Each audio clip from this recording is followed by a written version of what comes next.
Hey, everybody. Let's see if I know what I'm doing here. If I can remember how to operate this. I've been out for a little bit.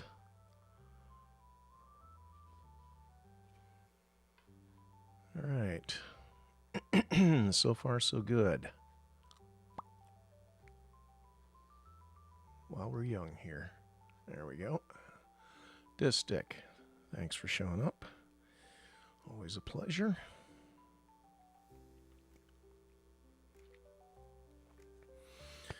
All right. You guys are going to be part of a history-making sculpt today. Hello, Steph. Thanks for joining us.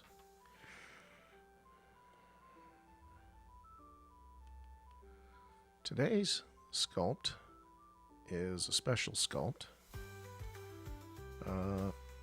mainly because it's the first sculpt in my 60th year on this planet. That's right, today is my birthday. And you can say that you were here for it. Or not. It's up to you entirely. Oh, you know what? I got a little bit of light glare here, don't I? Thank you. Let me turn the lights down so we don't have quite so much glare.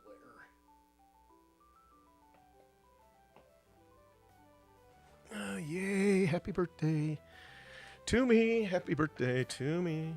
Happy birthday, happy birthday, happy birthday to me. All right.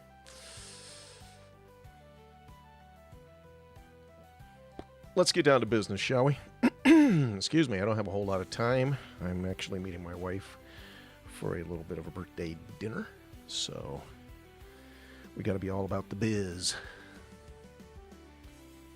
Hope everybody else is having a good day, getting ready for the upcoming Thanksgiving holiday. Maybe we can all share what we're thankful for. I'm thankful for friends that show up and watch me on TikTok, and family, and salvation, and thankful for my kids. No, we did not finish the gingerbread sculpt, and we are going to be working on that today.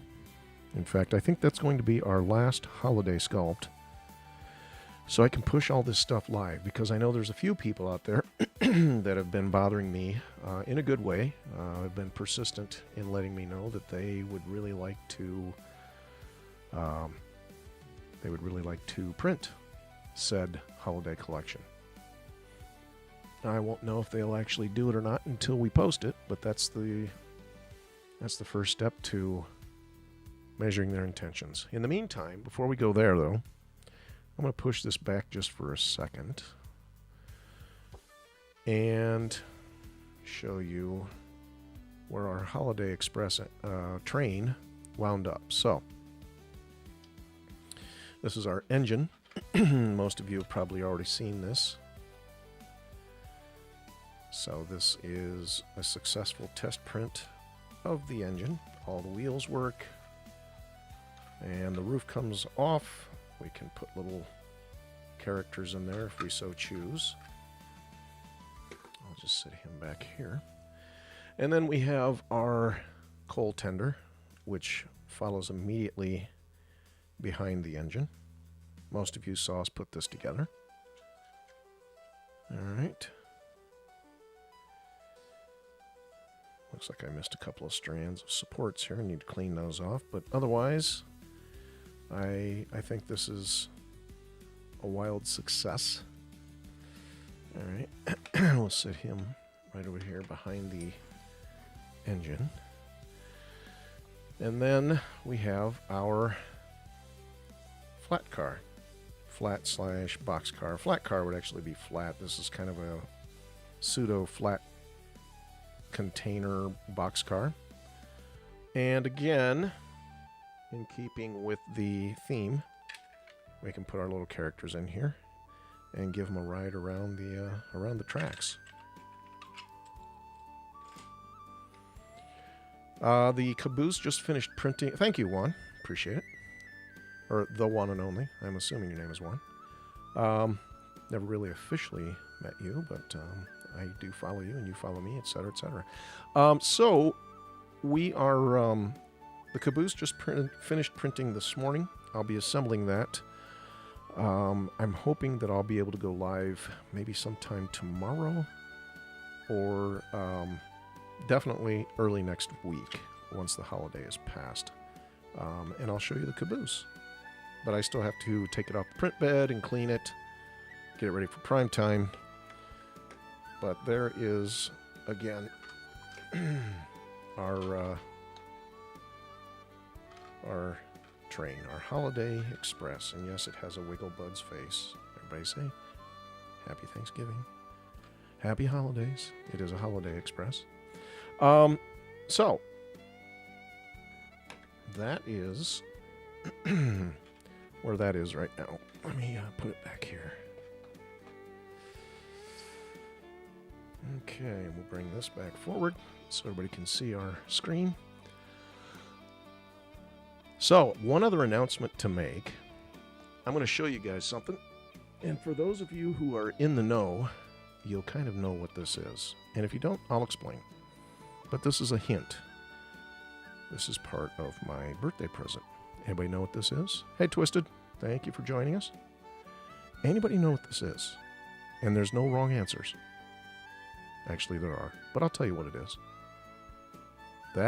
Very good, Steph. Steph knows her equipment. This is a Wacom stylus. Guess what I got for my birthday? I got the Wacom 24 Touch Cintiq display screen. So, next week's live, there's a very, very good chance that we'll be sculpting on that. Now, I do have to warn you, the thing is huge. I mean, it's way bigger than this thing here. So that may change up our format a little bit. We'll have to play with that and see what you guys like, what works for you. And yeah, I'm going to have to move phones out of the way and stuff to, for my streaming, because it's going to be a lot of hand moving to get to all the tools on the screen. But the reason I wanted it was to be able to tie it into my my MacBook Pro here, which is the M4 chip. It's got the M4 Max chip, and that will bring a lot more horsepower to the table when it comes to working on these things. Now, again, not that this iPad doesn't do a fine job, but we'll be able to reach further and do even more with that touch tablet. That's at least my hope, and the laptop computer. So, all right, let's go ahead and let's see. Did we? I don't think. I'm going to save this where it's at. We'll come back to this. I need to do some exporting and whatnot later. But right now, as Steph mentioned earlier, we started a gingerbread house. I believe it was late last week. And we want to finish that. So that's what we're going to do. And I need to bring up my, real quick, my gingerbread house references on my computer screen here, so I can actually. I've made a couple of gingerbread houses in real life before, but I haven't made enough to remember all the details, from scratch or from memory. I made them from scratch. Actually made the White House once out of gingerbread. That was most definitely a. I don't think I'd want to do that again. That was a lot of work.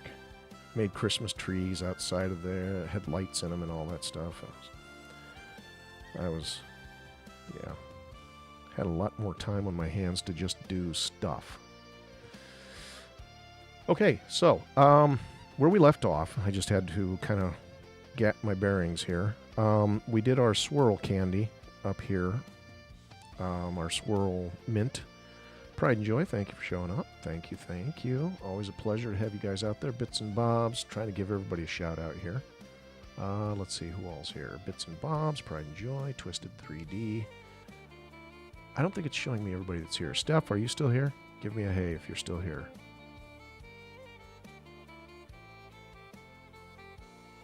Unless, of course, she's not here, in which case that would explain why she's not showing up on my list. All right. All right, so anyway, we made the candy, the swirl candy, last time we were here.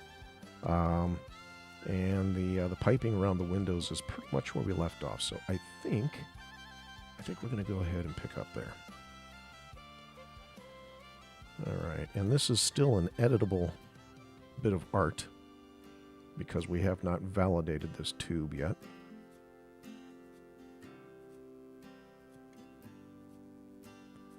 Thank you, Twisted. I assume you're talking to me, and if so, thank you. I appreciate the compliment. All right, so I'm going to keep it simple and try to go fast here. I'm just going to clone this guy here. And hopefully, yes, that did work. Okay. And by the way, I've been, you know, one thing that you can never do enough is advance your skill set by learning. And I've been watching other sculptors here lately, and I'm going to be bringing some pretty exciting stuff to the table and show you guys some things that I've learned, hopefully to be able to inspire you, not only to, you know, to pick up some techniques that I can show you, but also I want to inspire you. I'm not the only act here. There's a lot of people even in this chat. I'm trying to... Twisted does I think Twisted does some Nomad Sculpt. Oop, shoot, I just clicked on something I shouldn't have, sorry. Let's see who all we got here. Anyway, there's a lot of people, Chaos by Costumes, Wicked Constructs, Twisted 3D. These are people one and only. These are people you should be giving a follow to if you don't follow already.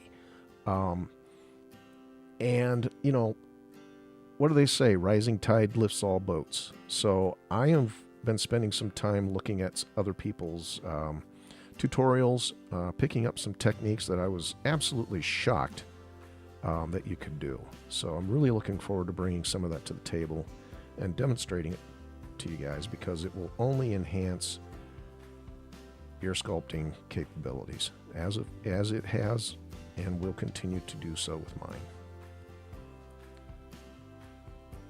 I'm a pup. Well, that may just be because I'm older than you. I've been doing this stuff a little longer. In all fairness, I have been sculpting, working in 3D, excuse me, over 30 years. Not in Nomad Sculpt, of course.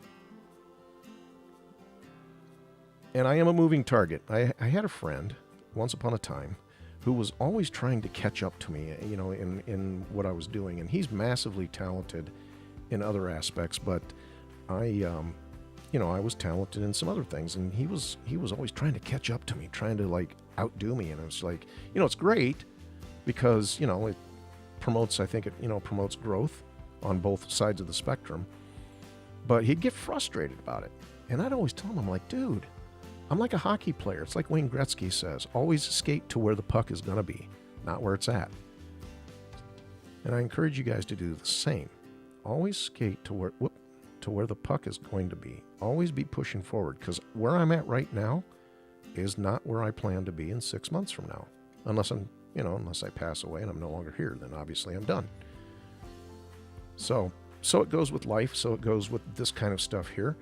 Always do everything you can to learn from everyone else, because everyone brings unique skills, different ideas, different techniques. You know, I like to say that a lot in my sculpts too, that there's no right or wrong way. It's just the way that you know. And that's the important thing too, Twisted. You hit the nail right on the head. Keep learning and aspire to be great, but make sure that you're enjoying the process and the progress. Enjoy it. It's a journey. And I know you've heard this before, everybody, but life is a marathon, not a sprint. If you're not there now, take heart. You'll get there. Okay, we're going to clone this so we can put it on the backside. And I believe That should line up exactly with that hole there because that's what's on the other side. Yes, definitely enjoy what you do. Because if you're not enjoying what you do, you're not doing the right thing or you're not doing it right. You're not doing it correctly if you're not having fun. All right, let's see. All right, let's take one of these trims around our window here. I'm going to clone it. We're going to move it to the back. Like that. Guess we don't need the sound effects unless you like that sort of thing. I got plenty where that came from. I'm going to lock my view down. And I think we don't want to scale it up because if we do, we're going to scale the radius of the tube. So we're just going to move points around until we get it right where we want.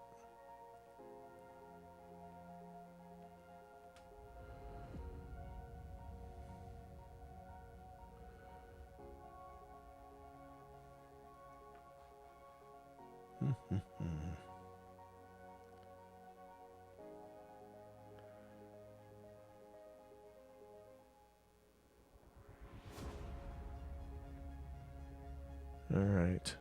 And I don't know if you guys have seen my most recent video, the one about removing supports on the Holiday Express engine. It does print with quite a few supports, and it's necessary.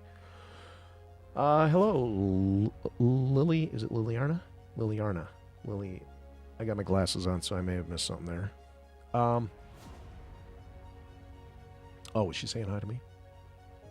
That's all right. Take your call if you got to.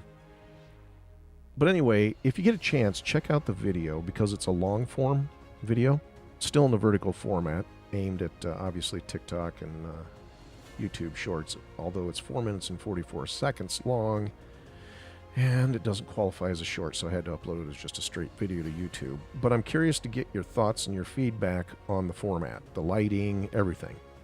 So if you don't mind, some of you could take a look at that for me, and let me know what you think. If you like that, I'll do more content like that. If you don't, we will never do it again. We will never even speak of it again, like it never even happened.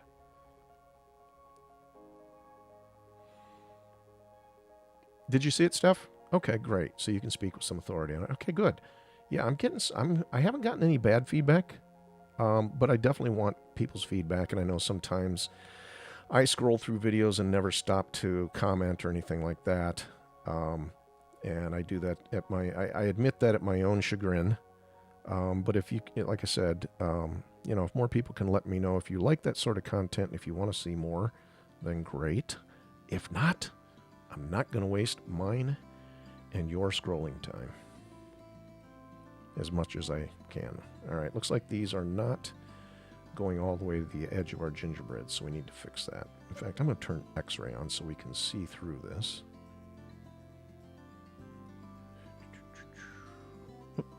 Need to lock that view down so it doesn't move on us. All right. Thank you for the likes. I see the little hearts flying by. Always appreciated. Lets me know I'm doing something right here. Thank you, Bits and Bobs. Appreciate it. I put a lot of pressure on myself to get this stuff done. Like, this is my holiday collection, and it should be live already. Oh, there's the reason why it's not far enough in. All right, let's move it in so it intersects our gingerbread. There we go. Yeah, I put a lot of pressure on myself to get this stuff live because if people want to print it in time for the holidays, it makes sense that it's out there soon enough so they can actually do so in time for the holidays.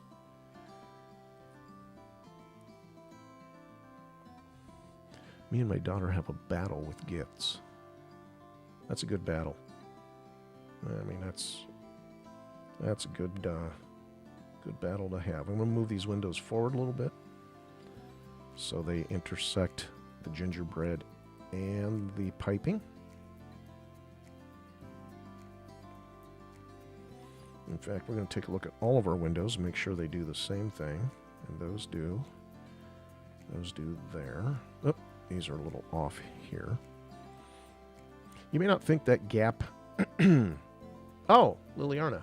Okay, so you guys are related. Good to know. It's a family affair. All good. Oh, wait, you're having a battle here with gifts. Now I get it. Okay, I thought you were like, I thought you were talking like in real life. Like, I got you the biggest Christmas gift. And it's like, no, I got you the biggest Christmas gift. All right. Now I get it. I can be taught.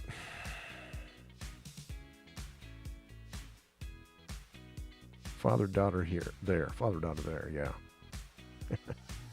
That sounds like something my daughter and I would do. All right. Remember, I've said this before. Save early and often. All right. And for some of you that may not have been here last time, for the beginning of this sculpt, we have created a hinged roof. I don't know if you can see it or not, so I'll tip it up so you can. This is a hinged roof, and what this is going to allow us to do is to print this laying flat. Okay, so we don't have this huge amount of supports underneath it, maintaining that V shape. We'll print this flat, and then there'll be minimal, absolutely minimal supports. And thank you for the gifts, everyone. I appreciate it. Especially you two gift battlers.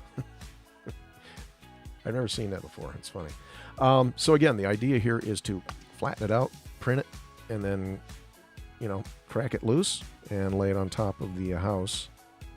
So that's going to save you time. It is going to save you money because it saves you filament. And if at any point if any of you guys out there are the types that like to print and sell things, so I'm going to take a drink here real quick because I'm drying out. That'll definitely lower your printing costs. Electricity, everything. Oh, and by the way, just a quick reminder for everyone, we do have a Discord. And one of the things that you can benefit from being a member of our Discord, and it's completely free, you do as a tribe member, if you join our tribe on My Manufacturer, you get access to a secret, not a secret, but just a gatewayed portion of our Discord. But access to the Discord in general is free. We have a lot of channels in there, a lot of people that show up and show off their work, and get input, advice, and one of the things that I want to make everyone aware of, I don't talk about this too much, I probably should make more videos on it. Before I was diagnosed with stage 4 cancer, I actually ran one of the most successful 3D printing shops on Etsy. Now that's before everybody else started doing it, of course. And now there's the 2 years that I took off to recover my health. A lot of competition popped up, and my doctor told me that I could not do that anymore because it was too high a stress. And so I sold 40 of my printers. I kept 5 for myself. And now here we are sculpting for other print houses. So anyway, the reason I make that point is that if you are in business for yourself as a side hustle or even your full-time hustle, whatever, I have a lot of Etsy and website wisdom that I can impart to you for completely free. So, all right, let's move on. What do we need to make next? We've made piping around the door. Let's see, what do we got here? We've got our... All right, I think we need to put our little... Yes, I am doing well by the grace of God. I am still here. He's obviously got more stuff for me to do. So, it's a good thing. All right, I'm going to clone this. We're going to go back into edit mode, and we're going to open the end because I just want straight bars of piping now.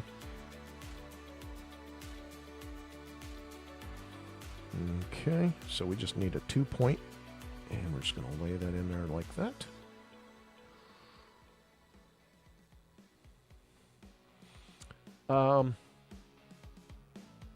Sorry, did I miss something? That's a lot of what? Sorry. Nice, man. Sketching the beast. Thank you. Sorry, Bits, I want to answer your question, but I don't know what your statement was in reference to. I wish somebody told me I need to get one of those apps that speaks what's being texted. Oh, dude, you don't know the half of it. I make it sound like I'm some sort of saint here. I'm not, okay? It was stage 4 Burkitt's lymphoma. I'd gotten to a point And I'm one of those guys that goes to the doctor like when my arm's falling off or I'm bleeding profusely and about ready to black out. I'm like, yeah, maybe we should go in and just have them take a look. Did you join our Discord? Oh man, I hope so. Anyway, and if you didn't, you should. It's free. Links in my bio. People are like, where's your Discord? Hold on, let me show you. TikTok. And let me go to my profile. There it is, right there. Linktree Foundries, LD Foundries. Click on it. There's all of our links, including our Discord right there for free. Anyway, so the same year that I was coming out of treatment, my wife contracted her second round of breast cancer. And then we're going through, so I'm still recovering. We're going through her treatment. And that same year, my mother passed away. So it was a very trying year.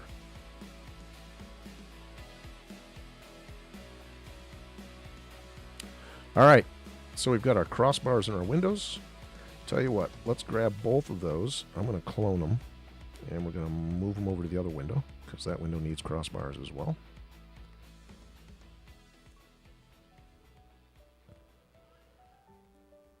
Well, you know what? I firmly believe God does not give you more than you can handle. A lot of people don't like to hear that, but that is where my faith is. And he promises to get you through it too. And he did. I am happy to say. But it doesn't remove the fact that it's hard to go through. And yeah. So alrighty. So we've got our crossbars in our front windows. I know this is kind of boring, folks, but it's part of the process. We're going to move these to the back of the house so we can put them in our back windows. I wish there was a faster way to do some of this stuff because some of it can be kind of tedious. But if you don't learn the basic techniques of this kind of stuff, then you won't really be very good at the advanced stuff. So take your time, learn the basic stuff. Let's see.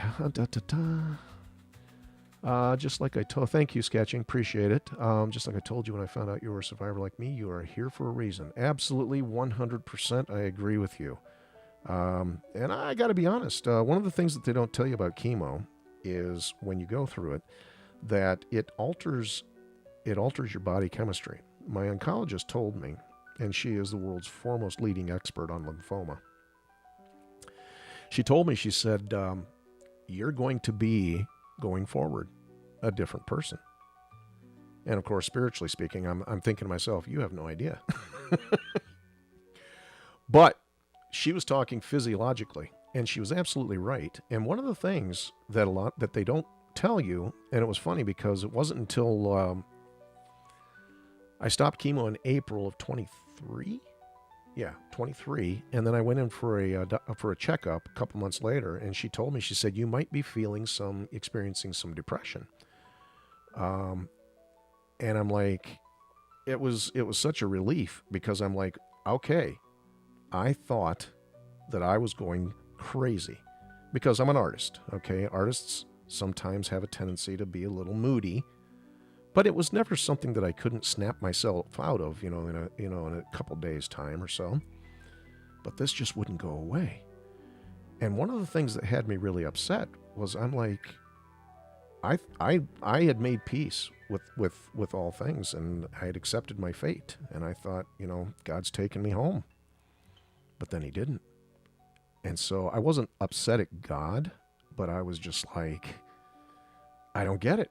I was supposed to die. And I was looking forward to going to heaven. I'm like, okay, I'm done here. God's like, no, you're not. And I'm like, wait a minute. Hold on a second. And what it does is it alters your brain chemistry, in addition to obviously, coming very close to ending you by getting rid of the cancer. So it took me, and that's part of the reason too why I didn't get back into 3D printing right away, was I just didn't want to do anything. I didn't care about much. I mean, not that I was, a danger to myself, me personally, but I just didn't care. I just didn't care. I'm like, what's the point? I'm just gonna be over with in a few years anyway. So I was pretty pessimistic about it.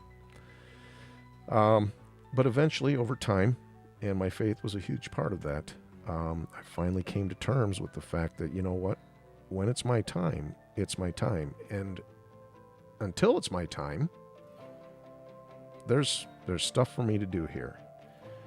And I'll be honest, not to sound too cheesy, but I think part of that is hanging out with you guys, passing on what I know, maybe teaching some people some new skills, giving them some purpose and direction in their lives. Who knows? Who knows? And I may not even know until it's all said and done. All right, I am going to, looks like this piping is actually part of my window. I want to just move the window itself. All right. That's a lot of piping. How do I get a hold of just this window? Dark Sylph Designs. I hope I got that right. Yes, it is my birthday. Thank you. Thank you for asking. Yeah, I think that's pride and joy. It is a physical, mental, and emotional journey. And the funny thing is years ago, and I'll tell you a little story here. Years ago, I was in my mid-20s, I think. So yeah, that was like right after the Earth cooled. I was working in a place, and one of the people that I worked for, or worked with, contracted liver cancer, and it wasn't going to be a good outcome. Let's just say that. Thank you, Dark. I appreciate it. And I was close to this person. I worked with them, saw them every day, interacted with them. But when the time came, I could not bring myself to go see this person. Okay, that's the wrong piece. And it must be attached to another piece. There it is. Okay, let's bring this piping out here. And, and my reason was I just didn't know what to say. I didn't know what to say to this person. And she eventually passed. And then I felt bad because I hadn't gone and, spent any time talking to her and just being there for her. And I justified it again because I just didn't know what to say. Well, then my wife got cancer back in 2008, her first round of breast cancer. Now, I had to deal with it, but I still didn't know what to say. And I didn't realize how it was affecting me until one day I was taking dishes out of the dishwasher, and it really frustrated me because dishwashers don't always dry the dishes perfectly. And the dishes were a little wet, and it wasn't until I had beaten one of the dishes, the plastic dishes, to pieces that I realized that I was even that upset. And I still didn't really come to grips with how to deal with the whole cancer thing until I got cancer. And then I'm like, okay. And in now looking back, I realized that what people really need is they just need you to be there. You don't have to know what to say. You don't have to have all the answers. You just need to go and be there. I am Dragon Master in the Discord, yes. And apologies in advance that I don't spend a lot of time there. It's not that I don't get out there. It's just I'm usually on my way to somewhere else. I'm like, oh, I got to check out what's going on here. Oh. So again, but if you shoot me messages or, if you post up content, I immediately see it. Hey, Juan, no, hey, do what you got to do, man. Seriously, there's no compulsion to stay. You come and go as you can. Appreciate you showing up. Have a good day too yourself, sir. yeah, so the important thing is just to be there. And it paid off, too. I was a much better support for my wife on her second round of cancer, and she herself will tell you that. And then I just recently met with some friends for dinner that I used to be in a band with years ago. And my drummer's wife had to go visit somebody that had cancer, and she was facing the same thing. She's like, I don't know what to say to her. And I'm like, you don't have to say anything. Just show up. Just be there for her. And she thanked me afterwards because she's like, that's all I did. That was exactly what I did, and it was exactly what she needed. I'm like, yeah. So I was able to pass that wisdom on to somebody immediately who could immediately use it.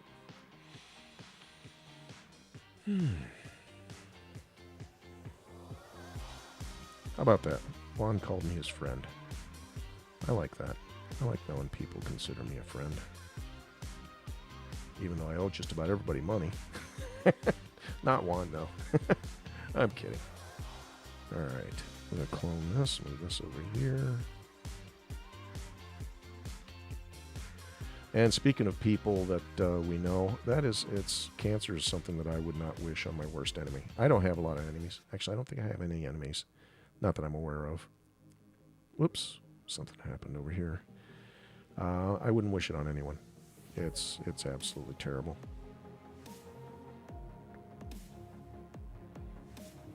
Oops. No, I want to stay over here. And now I've accidentally selected the wrong thing. So let's select our gizmo and push it over here. There we go. Rightio. We'll turn snap off just so we can make it a little bit asymmetrical. Okay. I believe we've piped all of our windows except that round one. I think we'll just do a crossbar on that window as well.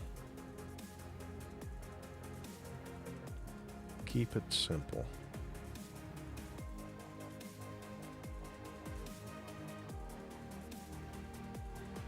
So everybody ready for Thanksgiving?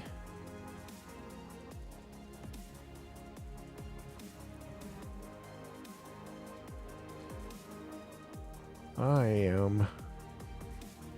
We're not actually, usually we're the ones to do all the entertaining and the cooking and all that. Not this year.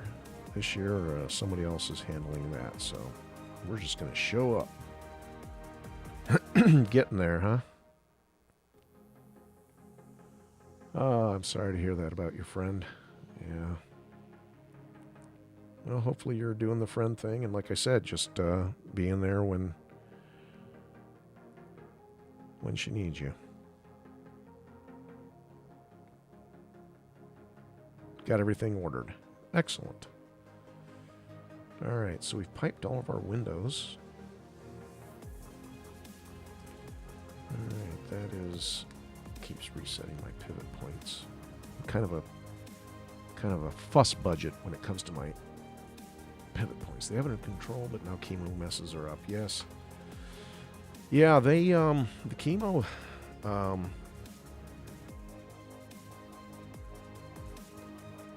Sorry, took another drink there. The chemo they had me on was doxorubicin. I don't know if that sounds familiar to anyone, but it has two nicknames: Red Devil and Red Death. Red, obviously, because it's red in color, and Red Death because they say it's a race to the finish line. It either kills you or kills the cancer, and yeah. And most cancer treatments, Pride and Joy, you probably can relate to this, is usually every 3 weeks, 3 to 6 hours total time.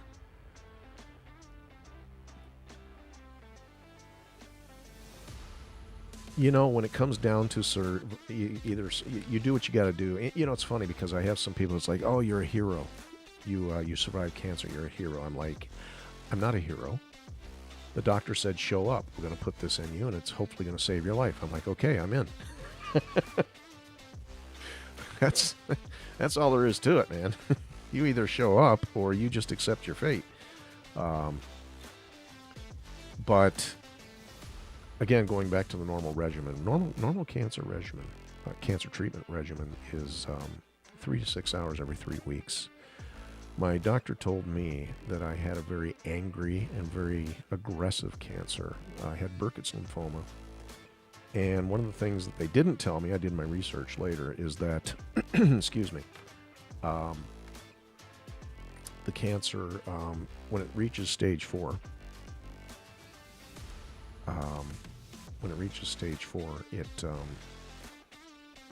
the tumor that it creates doubles in size every 24 hours. And I had a 10 by 12 by 15 tumor that presented in my upper left arm.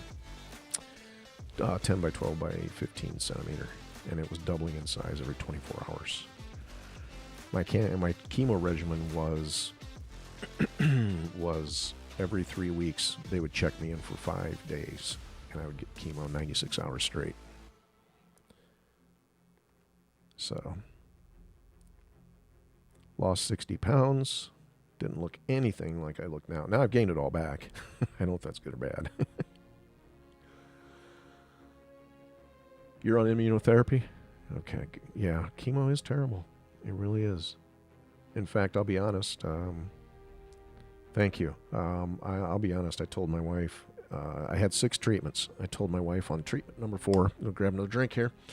I said on treatment number 4, I said, I'm done. I can't do this anymore. I was literally sobbing my eyes out. And she had been through it before. She knew that. Hey, this is Nomad Sculpt, Porsche lover. Nomad Sculpt running on an iPad Pro.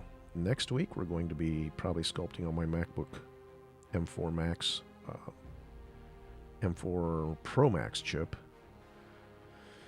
with our Wacom touch display, 10-finger touch display. But yeah, she told me, she said, she says, you can do what you want. It's up to you. She said, but if you don't go back in for treatment, they won't treat you again. If you abandon the treatment. And I'm like, okay, I'll do it. I'll hate myself in the morning, but I'll do it. Anyway, I didn't hate myself. All right, so we're going to make snow like we did on the other side because I'm kind of bored with this piping. We'll come back to the piping. We've got more to do. Some little trim and decorative piping. See how we made the snow over here? We're going to make some snow on the other side too. So, let's get to it. I'm going to go into matte cap mode because we're going to be working with masks. I want you to be able to see what we're doing. Oh, really? How much did you lose? Wow. I mean, 60 pounds. I was a shadow of myself. And I weigh 250 normally, so I was below 200 pounds. All right, so there's our mask. I'm going to drop this brush size down a little bit. And I'm going to turn on X-ray, so we're just looking at the piece that we're playing with. Now, what we want to pay attention to is we don't want to go past the center point here because, again, this is going to lay flat on the print bed. Okay, so we want to make sure we keep that far enough back where it doesn't mess up the joint here. So, and we want to do it gracefully. We don't look like the snow just ended on the peak of the roof. Wow. Yep. 235 to 167. My goodness. That is a lot. Well, same thing. Glad you're here now. Glad you're here with us. So, again, there's the snow on the other side. And I'm going to make that kind of follow a similar look on this side. So let's just go ahead and start, painting in where we'd like our snow. Again, I'm not going to go past the center point.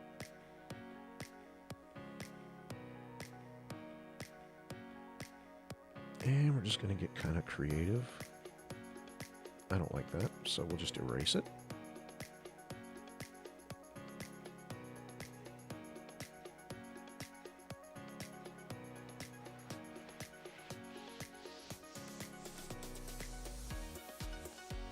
Alright. A little snow on the edge here, a little further down. And just so you know, this is exactly the same technique that we used. Let me pull this over here so you can see it. For the snow on the top of our parts of our train. Okay? Same technique. We made all the geometry underneath it. and then we painted with our mask tool the snow on top of it. Okay? In case there's anybody out there doubting that it can be done. Not that I think there is, but I just like to show where we're going. Thank you. Did you see the whole train? Were you here earlier when I was showing it? I'll show it again before I leave. Alright, just going to drop some snow here on the edge. That's a little low, so let's undo that.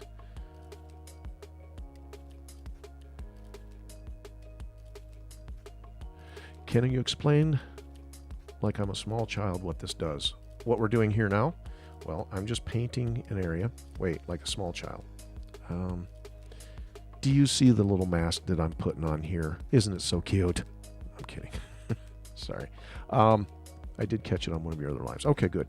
Well, we've got more cars to show you, so if you stick around. Anyway, so what I'm doing here is I'm using my mask tool to set up where... Okay, well, print heads, here's the good news. You're at the right place. All right. I am the Bob Ross of Nomad Sculpt. At least that's what I've been called. So here we are, and here you are. There you go. You did the right thing. I was just going to say, give me a follow. I show up here at least once a week. Sometimes I can do pop-ups. Wednesday is usually my day. Wednesday during the day. I try to make it in the morning. It doesn't always happen. And then I try to do, where's the happy little trees then? They're coming. They're coming. I do actually say happy little stuff in some of my videos, but you have to go back and watch them, like the AMS spaghetti video. And I think it was Steph that called me out. She's like, that's like a Bob Ross. I think it was Steph and somebody else. And somebody, because it's been kind of a running joke in my lives. They're like, you sound like Bob Ross. And then somebody said it that hadn't even been to one of my lives. I'm like, yep, it must be a thing. Anyway, I talk about a happy little clog. Just trying to make a home where it doesn't belong. Just moments. And I'm a huge fan of Bob Ross. And I think I've told some of you before, my uncle was he still is actually, a well-known painter using the wet-on-wet technique, which is what Bob Ross was all about. And if you know Bob Ross, then you may know Bill Alexander. And that was who my uncle painted under and eventually took over his television show. So let me go back to what Printheads 3D said. You're just getting started in Nomad. This is, in my opinion, one of the best places you could be, and that is watching other people use it. There are other artists out there, some that are even wildly more capable with this software than I am. But until you find them, I'll have to do. And I share everything that I learn and that I know from my 30 plus years experience in sculpting and modeling. And I'm not officially an engineer, but some of the stuff that I create, like for example on my engine, requires a little bit of engineering knowledge. Like this cow catcher snap fits. These caps, the wheels are printed flat and then held on by a split cap. And the Janny coupler here was a little bit of an engineering work as well. So you get kind of you can draw stick figures. You know what? There's some people who can't even do that. And nothing against them, but if you can draw stick figures, you're definitely in good company. All right, I'm going to put a little blur on this mask. And I still feel like there's a little too much here, so I'm going to just get rid of some of this snow over here. I don't want the whole roof to be covered by snow. Okay. All right. And it's probably a little too much along the base. Let's get rid of some of this here.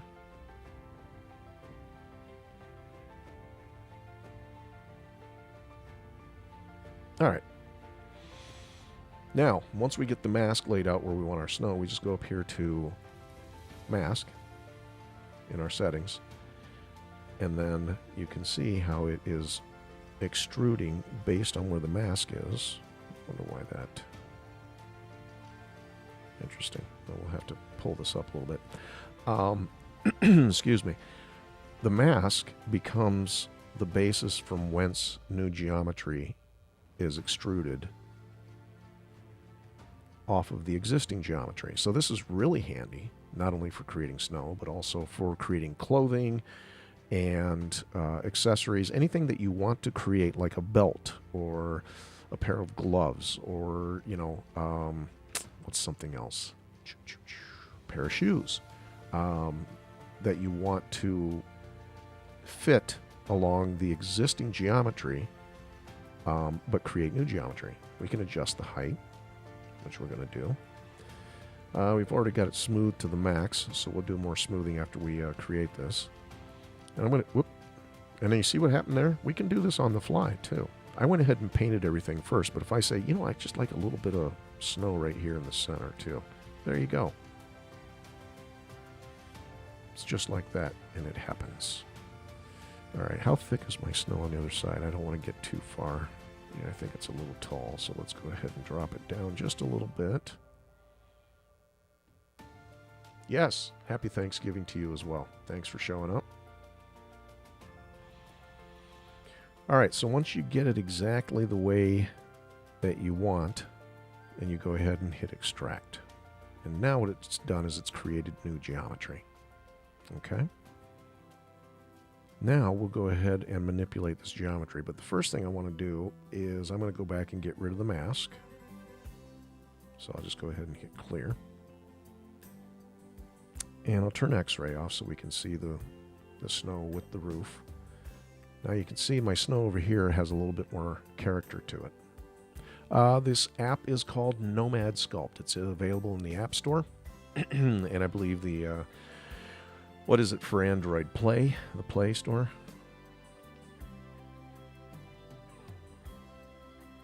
Yes, it's a very powerful app. If you've just arrived, Big OWV, this is an example of something that I've recently created in this app. And lots more where that came from, but yeah, it is amazing. All right, so we've got our snow. I'm going to go ahead real quick and do I'm going to back the resolution of this down. So I'm going to decrease the number of polygons. Okay. And I'm going to grab my smooth tool. And we're just going to smooth these edges a little bit. Okay. Trying to make it look a little more organic. And then what's really going to help with the organic look of it, if you look at our snow doesn't normally, I don't want to say never, but usually doesn't look this flat and perfect with all of the surfaces. Can you make articulated toys as well as functional like brackets and shelves? Sure can. Sure can. Now, I will say that CAD programs are best suited for that, but you most definitely can create stuff like, you know, with what you're talking about is functional 3D modeling. So I'm going to show you, actually, if you give me a second. Well, here, actually, I've got it off to the side here. All right. Here's an articulated beagle in the spirit of Halloween, dressed up like Frankenstein. He is articulated. Okay. What else we got here? We got, oh, this isn't printed in color. This is my test print for the part of our harvest collection, which is the scarecrow. Got a friend that's selling these at a local kiosk here in a mall, and it's a very popular guy. Obviously, he scaled up a little bit, and then so that's a couple of articulated examples, and then from a functional aspect, actually I take it back. Never mind. This was created in Fusion 360. But again, from a how would Nomad do with tuned cars models? Well, that's interesting that you bring that up because I am actually developing a line of tuned car models. More on that in the future. You might want to give me a follow if you don't already. From a functional standpoint, I pointed this out earlier. This is, and if you go back and check the video, you'll see the pieces. There's a long form video on my profile. It's this one right here, Support Removal Holiday Express, where I show you some of the pieces that are, that have been created with functionality in mind and not just look pretty, even though it looks pretty. The cow catcher clips on the back, or all of the wheels are held on by wheel clips. These pop into hollow axles. So, yeah. Very possible. All right, I'm going to grab my inflate tool. What time is it? Got to pay attention here. All right, I got about another 15 minutes before I got to head on out. I'm going to grab the inflate tool because what I want to do next now is I want to, with a larger brush, turn down the intensity a bit. I want to create some bumps, just some gentle bumps in my snow surface to make it look a little less perfect.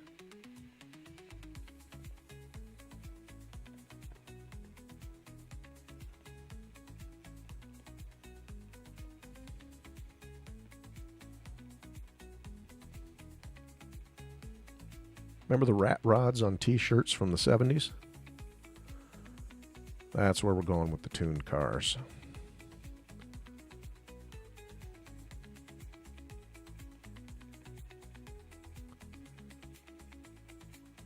And I wasn't going to tell anybody until we launched them, until we released them officially.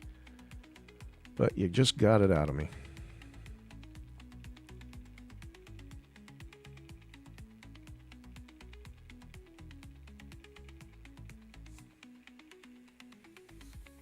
Hold on. TikTok wants to make sure I'm still here.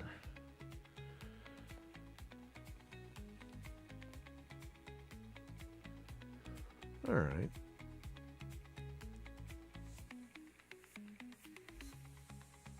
Oh, yes, I'm sorry. I did see you ask that earlier. I do have a Patreon. You can go over there and follow. Again, on my bio, there's a link. You click the link. It shows my Patreon. I've got... so if you're interested in getting models, you can follow me on Patreon, but you're not. There's nothing there. I printed almost all of the Sour Picks Tune models, but I'm wanting to do a Fox Body Mustang. Are you familiar with 3D sets? 3D sets. If you haven't, I think it's 3dsets.com. Check them out. Check them out. I printed their. It's a 240Z knockoff. I don't think they can actually say it's a 240Z. I forget what they call it. I've printed everything out. I ordered all the electronics. I'm actually going to do some assembly. I'll probably do it. I'm going to film it and do it live, where I put this car together. But I think it's a 1/10 scale. It's huge. It's absolutely huge, and it's going to be very cool. But I printed it in like a gunmetal blue. Yeah, it's going to be amazing. So you definitely want to stick around for that if you don't know them. But yeah, 3dsets.com, Sakura 240. That's what it's called. It's the Sakura 240. And they've got a bunch of other stuff they've come out too. And if I had enough money, I would just buy them all and print them all, and that's all I would do. But yeah, can't. Okay, so was it printheads? Yes. Okay, so here's my Patreon. You go to my Patreon, it's just going to be blog posts, and I've been very bad about keeping up with that. But in the pinned blog post, there's a link to my mini factory, and that, at least right now, that's where you can get my models. You can either buy them individually, or if you become a Tribes member, and probably today or tomorrow, I was charging $14.99, but I think I want to make it a little bit more accessible. So I'm going to lower the price to $9.99, which is pretty much what everybody else does. And then that way, if you want, you can get all of my models as a subscriber, and it also comes with a commercial license. So you'll be able to sell prints legally. Yeah, like I said, so these are all my links. I don't keep up with everything as much as I should. I'm one guy. There's only so many hours in the day. But that's, yes, and the Scarecrow is up there. to answer your early question. So, all right. So once we get our snow looking, so let's say, for example, you want to maybe move your snow. You can grab your move tool. You can stretch it out. So if you don't want to just use the inflate tool, you want to get a little more aggressive with it, you can do that. There's nothing saying you can't. Just don't overlap that hinge, or else it will not function.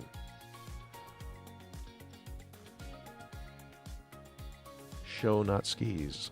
Show not skis. Sorry. Jesus just showed up. I don't know if anybody else saw that, but it said Jesus just joined. That would actually... I got filtered. Okay. Really? Snow, not skis.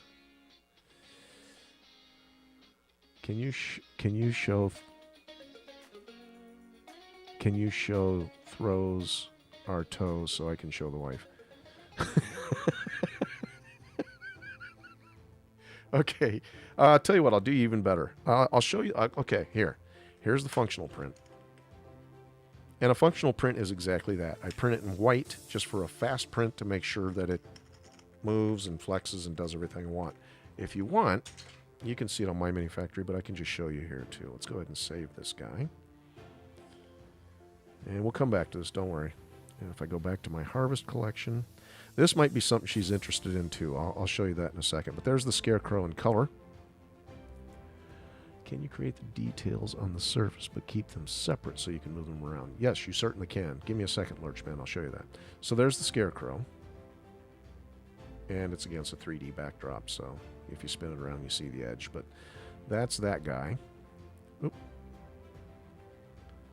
Okay, and I've got a little... there's two versions of the model. One comes with a hoop at the top for a key ring, or if you want to hang it as an ornament or whatever. And then there's one without. And she might actually be... There's two versions of this. Let me show you first the articulated turkey. Very popular around here. All of the feathers articulate. And the body and the legs. This is actually a really fun model. I'm not going to lie. And then I also did a container version because somebody had an idea. They're like, hey, you should make it into a container too. And I'm like, all right, there you go. So now everybody at their place setting can, get their silverware and their napkin or whatever in the turkey, and then the turkey's a keepsake. They can keep it. That's just one idea. And the tail feathers articulate on that as well. So yeah. This is the holiday collection. Someone was talking about functional prints earlier. Here's another example of a functional print done, or a functional design done within Nomad. So I'm going to turn on X-ray so you can see it. The top of the chimney and Santa's legs are a lid for the container underneath. And again, this was all done in Nomad. And it's much like our Halloween model right here. I call it Cauldron Drama. Yes, everything is in My Mini Factory. The only thing that isn't up there right now is my holiday collection, which I, again, hope to get finished here within the next couple days and get launched. This is our Witch's Cauldron.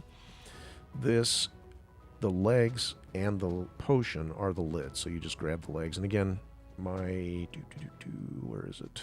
There is a video here that demonstrated it is. Something spooky is brewing. This one back here shows it. And then I had a Dracula's Coffin, did the same thing. The stakes where the handle and the lid comes off. What else? Yeah, I think that's it. So, anyway, yes, everything is in My Mini Factory.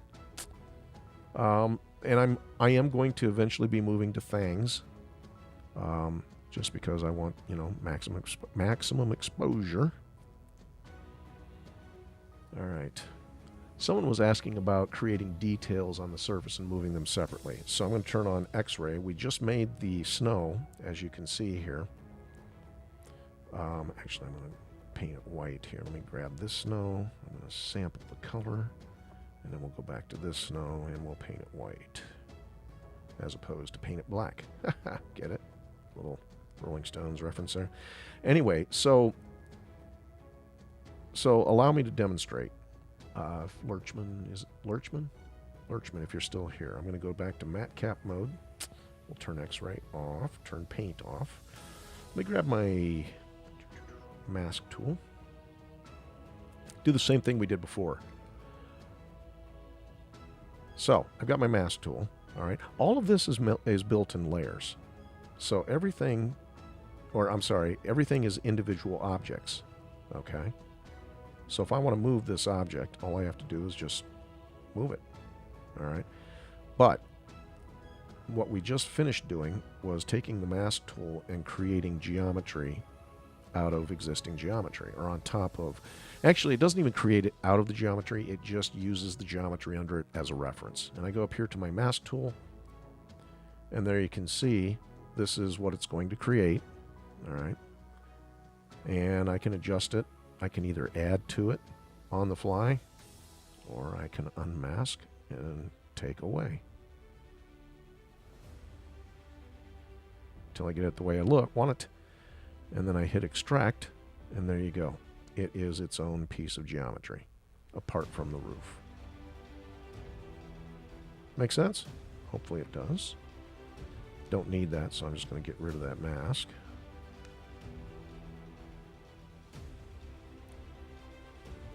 So, again, let me show you another model real quick. I know I'm jumping around here a lot, and Steph's probably like, I want to see this gingerbread house finished. I apologize. Unfortunately, at this point, it's not going to be finished today. So here's a couple of models. Let's look at the penguin first. By the way, this is where it all started for me. My wife is a nut for penguins, and I made her a penguin, perfected it. Oh, yes, we'll be working on frosting. Absolutely. Give me just a second here. So this is an example here. The tree, the collar, when this was actually its own individual thing, the brim around the hat, that was all done with the masking tool, and then using the feature where you can extract geometry from the existing reference of the geometry underneath. Another example would be our Santa penguin. Let me show you this fella. All right, same thing. The belt buckle, the buckles on the boots, even the fluff around the boots was all done with using that mask extraction technique. Fluff here. This is Nomad Sculpt, running on an iPad Pro. And there's really no limit to the things that you can create. Here's my Cause Hearts of Hope penguins. Oops, masking, I don't mean to. Same thing. The ribbon was created with a mask. What else? What else? Here's our Harvest Collection Pilgrim penguin. He's kind of flat on the back, but that's because he prints on his back. This here, the buckle, the heart, the collar, again, all using the mask extraction technique. Very powerful. Very, very powerful. All right. Let's see, anything else in here? Oh, yeah, this is kind of cute. Totally not holiday related, but I was just playing around with the mask. This is, of course, right after I discovered how to use the mask extraction technique, and I just went kind of crazy. Made myself a stamp and just started stamping hearts all over the place. I'm like, look what I can do.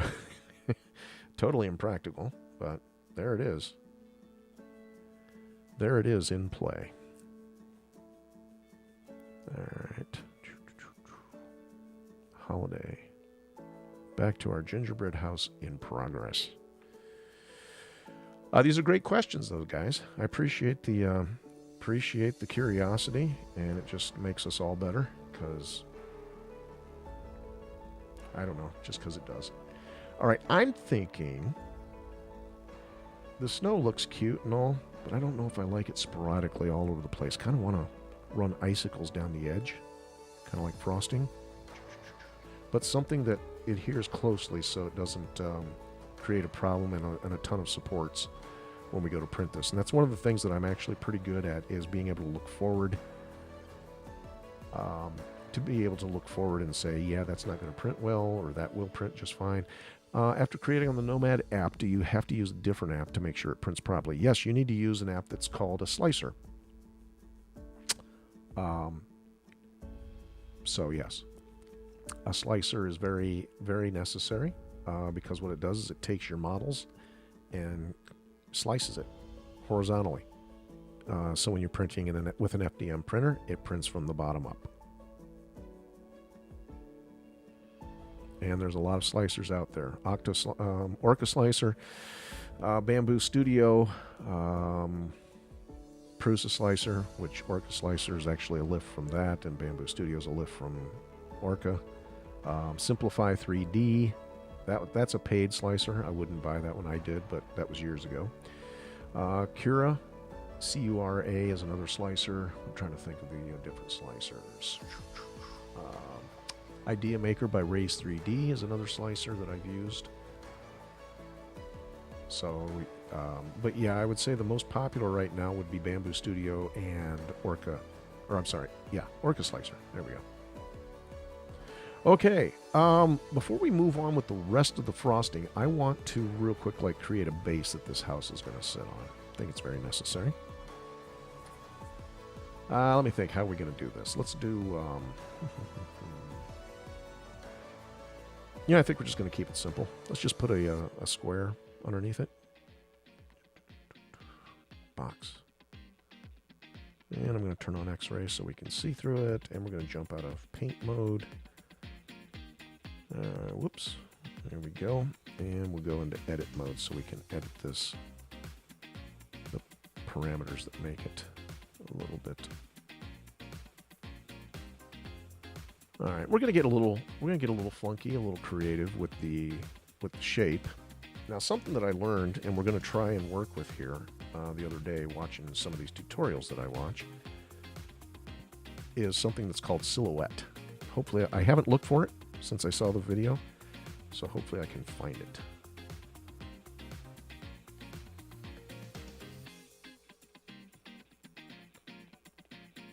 Okay.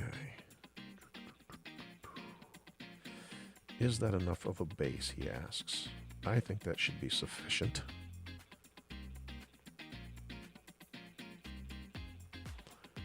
Give me a second here. I am looking at other gingerbread houses for inspiration. I think I want to do something a little organic, though. Yeah, I don't know. I don't know if I want to do steps or not. I was thinking about that. I don't think I'm going to. I don't know. I might revisit that later. That's a good question. But I think for now the answer to that is no. Whoops. Let's go below the walls. Because, yeah. All right, I'm going to come to the top here. And there is a setting. Okay, see this here? The silhouette. Now this is really handy, and let me show you why. Again, I just learned this, so I'm pretty proud of myself. I'm going to stretch this out a little bit here. We can always change this, but I'm just going to go ahead and hit it with some topology here. And we'll validate it. So now what that allows us to do is we can go ahead, sorry, quit whacking my phone. We can go ahead, oops, we're going to validate it. We can sculpt this now with our different sculpting tools. But what I want to do is I want to change the overall shape of this, the outline of this. And ordinarily, if I grab my move tool, right, a holiday wraparound porch. All right, guys, we're trying to keep this something that I can produce here within the next few hours and start getting it uploaded. If I grab my geometry, I'm going to turn symmetry off here. You see how it doesn't grab it all the way through. Sorry, let me zoom in so you can see. It's grabbing the top, but not the bottom so much. So then I get this kind of uneven edge, which isn't terrible, okay, because that's probably something that I would want to eventually do anyway. And we're kind of dropping it on the Z-axis. I'm going to go ahead and undo so we set that back to where it belongs. To avoid that, I'm going to go in here and turn on silhouette.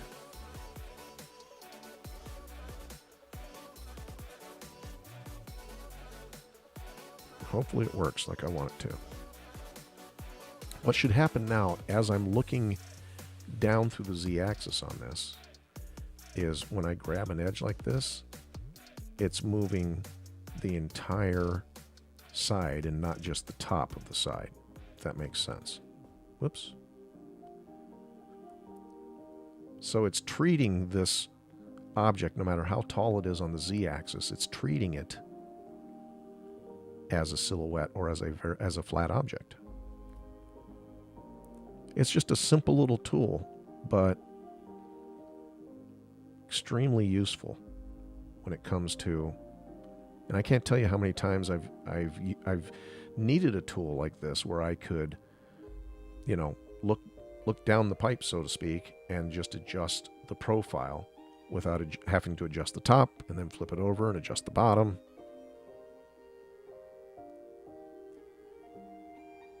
All right, I'm going to do something else too here. I'm going to grab my trim tool and I'm going to grab my lasso tool, which I already have selected, and I'm just going to take these sharp corners off.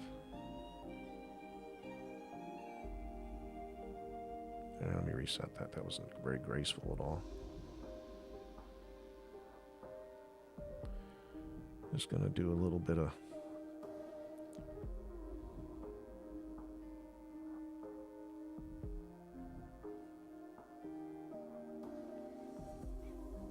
now, something that you can do if you like, you get your lassoed shape out here and you're like, well, that's kind of sharp there. You can convert it to a polygon and then just go ahead and adjust your shape with the poly points.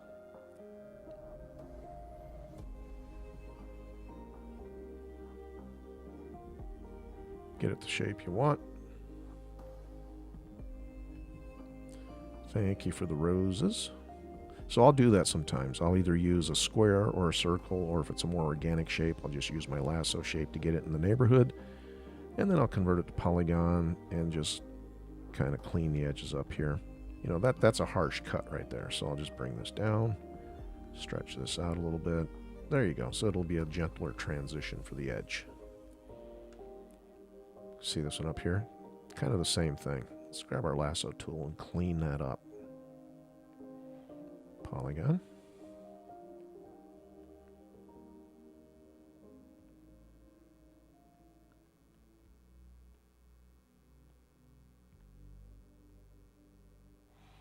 There, whoop.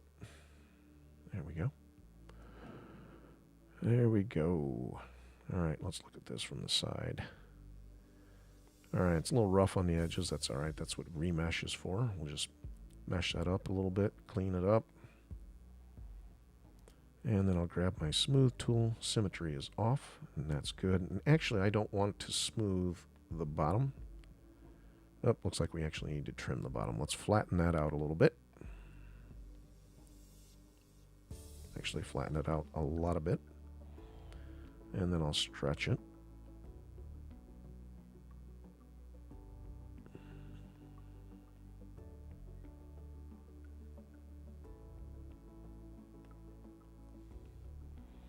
All right, so we're already well on our way to a snowy base. What I'm going to do is I'm going to grab the mask selection tool. Lock my view. I want to make sure that it goes all the way through. So front-facing vertexes only is turned off. That's what I want. Grab our rectangle, and we're going to mask out this bottom half or so, because I don't want my smoothing to affect anything past the center point.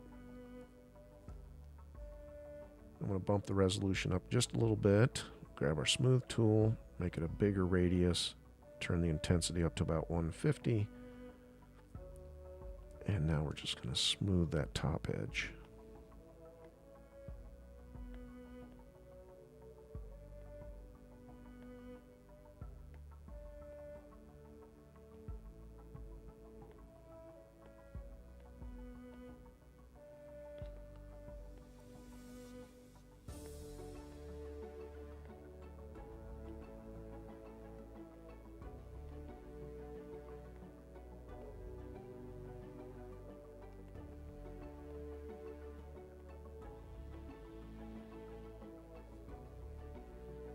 Okay, so see, it's affecting everything that is not masked, which is exactly what we want.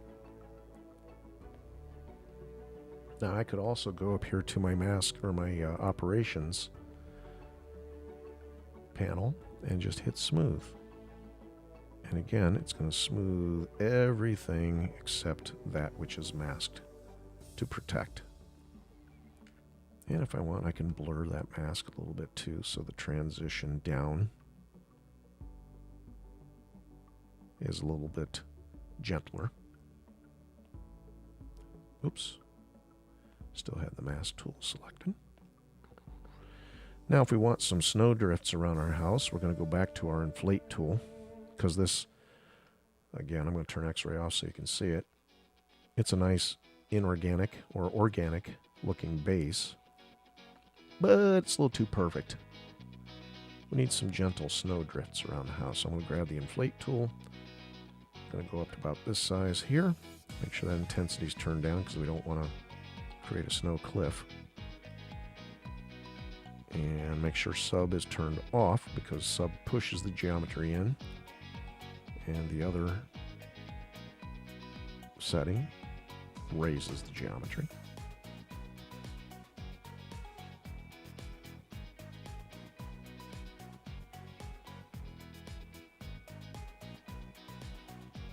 Okay, nothing too complicated here.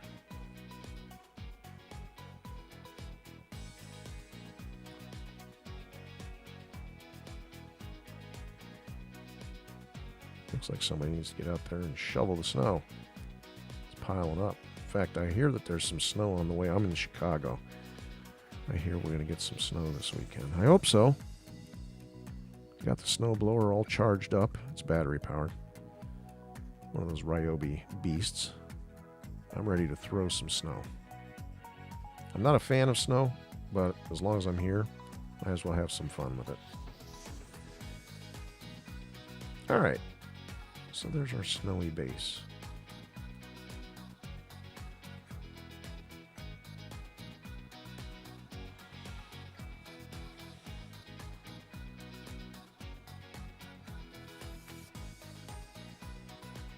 Let's look at it from the front. All right, it's a little high over here. So let's put a little more snow here.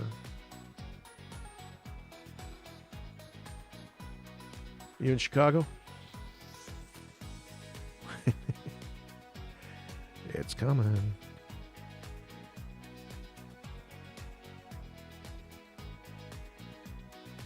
It's coming. Nothing you can do about it. Except buckle down and watch the Bears win again. Never thought I'd say this, but it's getting kind of boring seeing them win all the time. I'm kidding. That's never boring. Mostly because it usually doesn't happen.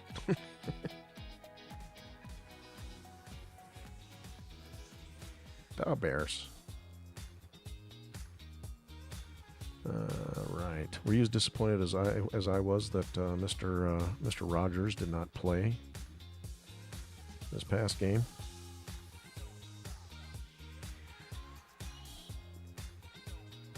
All right, let's get rid of our mask. Yeah, we've got a little bit of a overlap on our edge there, but no big deal. In fact, I think what we might do is we might paint. Maybe we paint the bottom half of this. I didn't think of that. I'm going to go ahead and do a select mask again using our rectangle shape. All right, and I'm going to flip it because I want this now to be exposed. I'm going to create a layer, and I'm going to call this brown for gingerbread. I'll sample this color, and then we are going to paint the area that's not masked. Oh, that didn't work. Why not?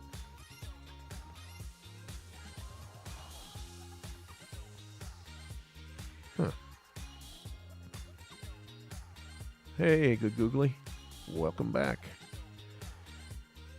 All right, we masked that. It should have retained the mask settings and only painted Maybe I have to use my paint tool. Yep, that's it. And that kind of... Tell you what, let's do the opposite. I'm gonna do the opposite way. So we're gonna make this white. We'll rename this. It's already white. I'm gonna add a layer and we'll call it brown. And the brown we are going to put underneath the white. Now the brown, we are just going to paint it all brown, right? Then we're going to come back up to the white. Let's grab our snow color again. Go to the mask, flip it, and then we can paint our white. Whoops, not the mask. I think I need the paint tool up here a little higher. I'm just going to move this up here because I use that a lot. Alright, there we go. Now we got our paint for our white, and we'll just paint it white.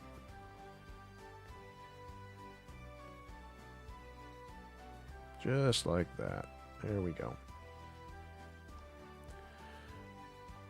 Now we've got snow on top of a gingerbread base. That's a little sloppy there. Who hired that guy? Why did that happen? Grab my mask again. We're on the white layer. Sorry, not my mask, my paint tool. I think we need to, we need to up the resolution. That might be part of the problem. Yes, it is. Okay. Make our brush big so we can just slap some paint all over there. Alright, solo. Turn the solo off, turn the paint on, clear the mask.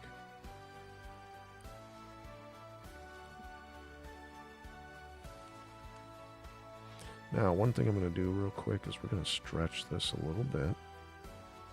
Bring it down here. Because what I want to do with my paint is I want to get creative.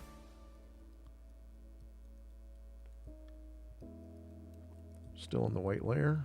No, we're not. What happened to the white layer? It went away. Shoot. Hold on. It's unacceptable. Sometimes I hit undo too many times and I remove my layer. It's happened more than once. Alright, let's solo again. Paint our white.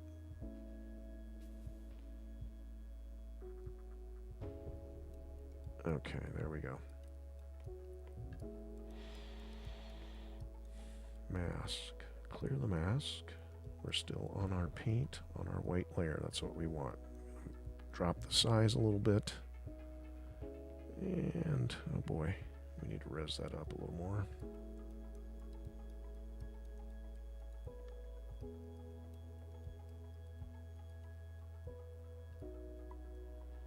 Now let me show you something really cool. So you're working with your masks and your paint and everything, and you're like, okay, well, that's great.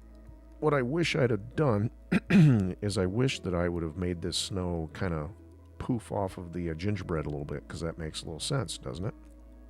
Kind of like what we did up here with the snow on the roof. So you may think, well, I got to go back and do it over. No, you don't. We're going to use the white as a mask. Now, if nobody told you that you could do this, shame on them. Go to your white layer. That's where your white paint is. Turn it off, turn it on. You can see it. I am going to go into this little side function here. See where it says color? That would be where the white is. Okay. I'm going to click on this button here that says mask. I just now turned all of that white into a mask. Okay. So, see that? Now, remember that mask extraction tool that we talked about? Boom. Now I just made poofy snow. I'm going to go into matte cap mode so you can see this illustrated a little better. Got some spillage here. We'll fix that. Don't worry about that. But now we have snow. And then if we say, you know what, that looks a little too perfect. All right. I'm going to grab my unmask tool. I'm going to keep this window open because if I close this window, that goes away. All right, this way I can see it. And I don't even necessarily need to see it. It's probably better for you if I show this this way anyway. Now we're just going to give that edge a little bit of irregularity, kind of like snow would actually be. And whatever you want to do here is up to you. As Mr. Ross would say, you're the artist, you're the creator.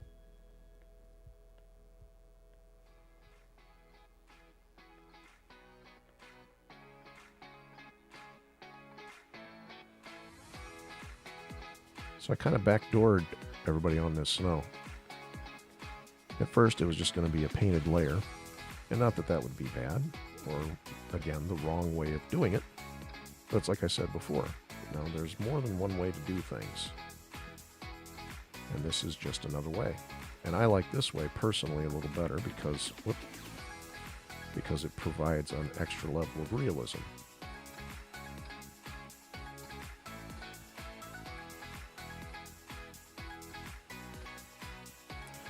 And then maybe you want to take the mask tool and bring these down and make them a little more droopy. Just again to make a little bit more separation between your gingerbread base and your snow.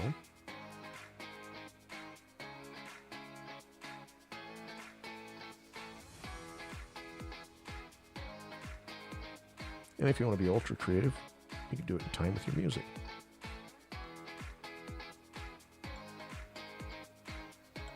You don't need to. That's just me being a dork.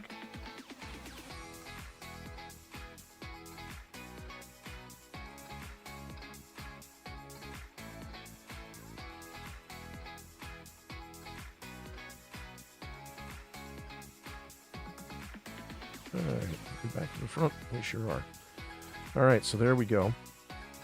That'll be our snow, just by hitting this little mask extraction. And there you go. Still got this anomaly on the bottom. Well, we're going to fix that. I'm going to go up here to filter and make sure that front-facing vertex is turned on. That's probably where we were running into the issue. I'll hit unmask and we'll just get rid of it. And then we'll go back to mask because I want to add a little bit of character to that. A little bit of a swoop.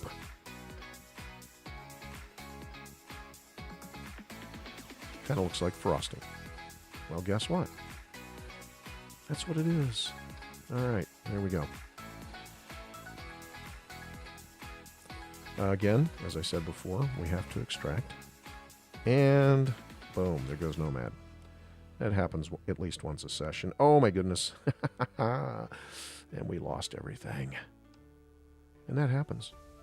Especially when you don't save, like I always tell everybody to do. Well, unfortunately, what time is it? 10 minutes. Let's see if we can make that snow a little faster this time. And then we're going to have to stop there because I have got places I got to be. You can see the whole technique. Maybe a little less talking this time. Don't hesitate to ask questions if you have them. We're going to remake our base.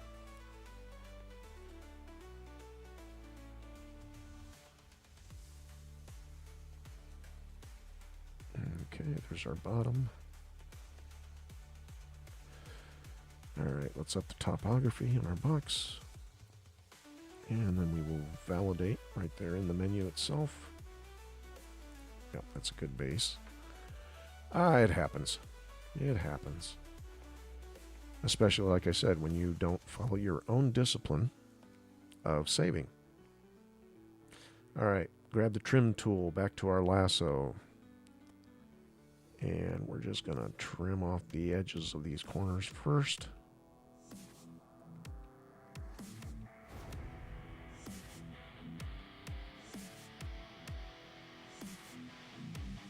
Alright, there's one.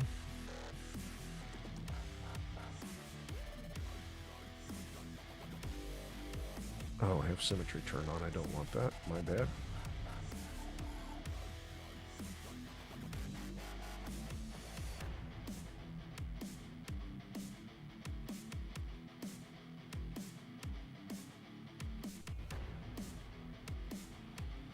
Alright, there's that sign. When you import that to your slicer, If it is colored correctly in Nomad, will colors transfer? Absolutely. I don't paint in Bamboo Labs. I don't paint in Bamboo Studio anymore. And never will again. Because I don't like that. Because if you export from Nomad into an OBJ format, it takes all the paint information with it.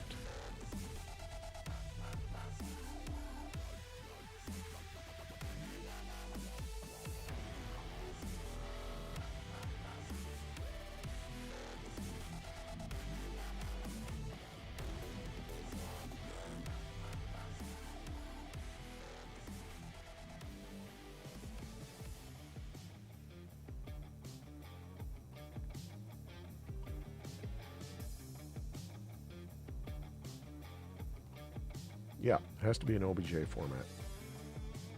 STL format just takes the file information, but none of the color.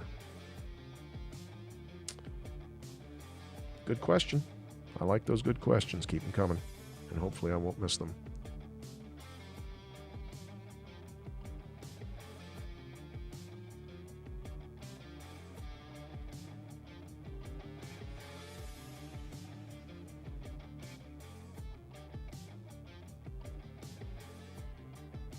All right, there we go.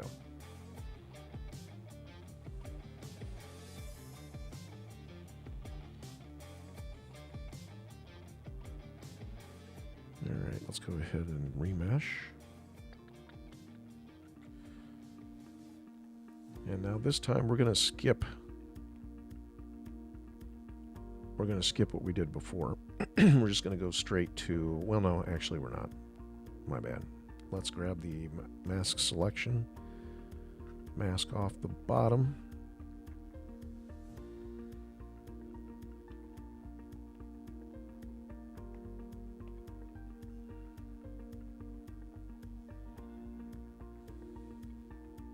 Res it up a little bit. Grab our smooth tool. Smooth this top corner down. Set your intensity up a little bit above 100 so it's a little more powerful on the smooth. Move a lot more quickly, considering we already did this once before. That's okay. Like I said, crashes happen. In fact, once we get this part done, we're going to save, like we should have done before. You read my mind. Not yet, but we will. In fact, I'm just going to do it right now because everybody's asking me. There we go. Crash all you want. We'll just pick up where we left off. All right. All right, that's a good smooth, I think. So let's go ahead and grab our inflate tool since we're in this, excuse me, in this mode. Actually, I'm going to turn my intensity up to about 200.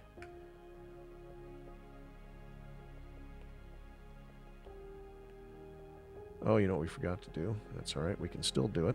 I'm going to grab my move tool. We'll turn on silhouette.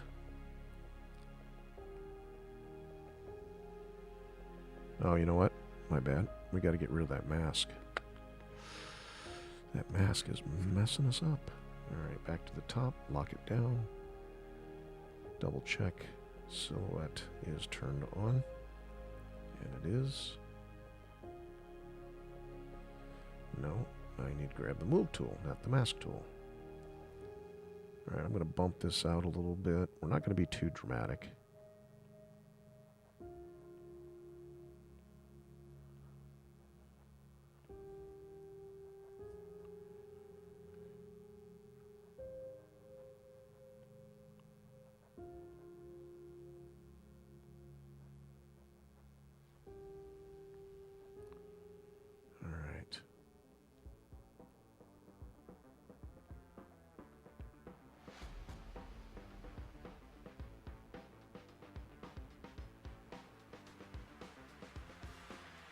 Make that shape any shape you want. There's no rules. Sounds like an Outback commercial. There's no rules, just right. All right, then. Okay. Let's save again. Okay, now I'm going to grab that inflate tool, and we're going to, actually, I'm going to remask the bottom with our mask select tool, because we don't want to affect the bottom just yet. It goes all the way through, very good. Grab the inflate tool, and now let's pull some drifts up out of our snow.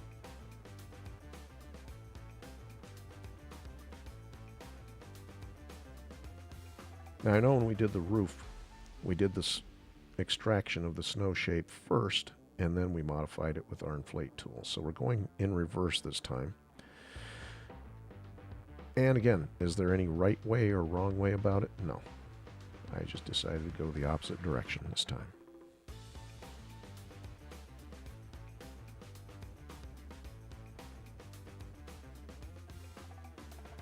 All right. We have stuff we're going to put on the snow around the outside of the house, so I don't want to make this surface too irregular.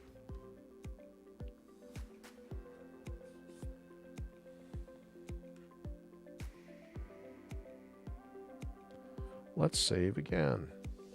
Just takes a second, especially if you turn that pin off. All right, let's turn off our X-ray. Just kind of take a look at everything compositionally. I like what we've got here, so I think it's safe to say that we can go to the next step, which is extracting our snow off of this surface. So, one thing I want to do is I'm going to move that mask selection down just a bit.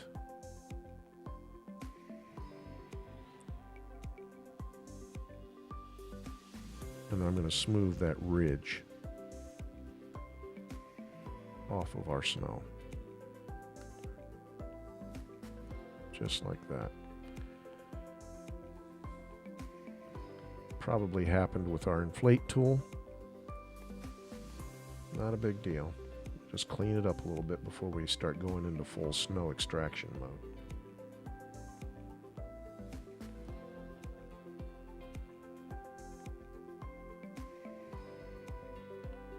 Okay, looks good.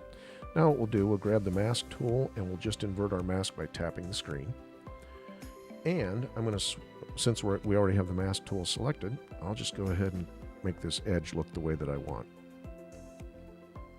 Let's see, let's pump the resolution up so we get a nice sharp edge, which we will wind up blurring, but I like to start with a sharp edge, as sharp as we can.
I keep looking up and seeing the user 86 is like, have you saved? I think they keep asking me the same thing. I know it's from earlier, but it's a good reminder. I need to save. So let's do that. There we go. All right. So we've got our mask all the way around. Let's solo this piece. It's across the top too. And again, we can get as creative as we want here with this, with this mask. You want to make it droop a little bit more. You can do that. There's nothing saying you can't. You're the artist. Make it look the way you want. You You want a kind of a double droop in one spot? Obviously I do, because I'm doing it.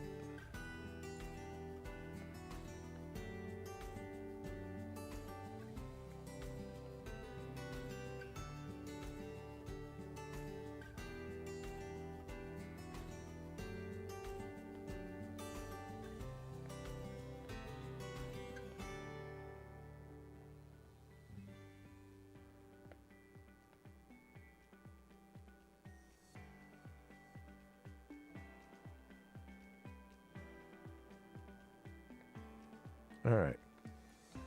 That's probably enough. All right. Let's go back. No sorry necessary. Let's go back to our mask extraction tool. And there you go. Just like that, we have a little bit of snow. You want to thicken it up, make a lot of snow? You can do that. I don't recommend it. Nobody wants to shovel that much snow. And remember, as long as you haven't hit the extract button, as I said before, if you decide, you know what, I want this snow to come up a little higher right here, you can do it right on the fly. Now I don't. I like where it's sitting, but just felt compelled to show you how to do that.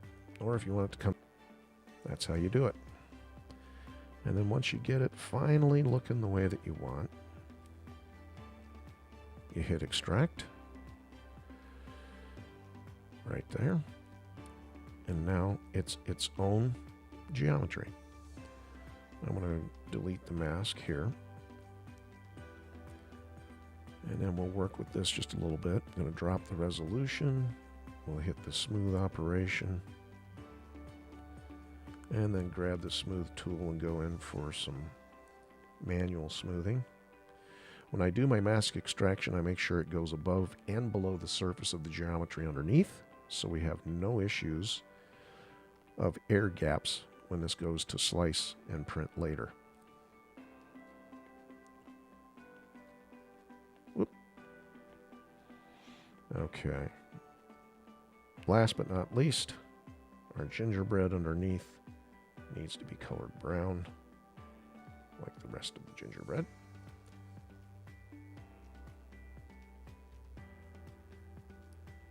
And there is our house with base and gingerbread applied. What time is it?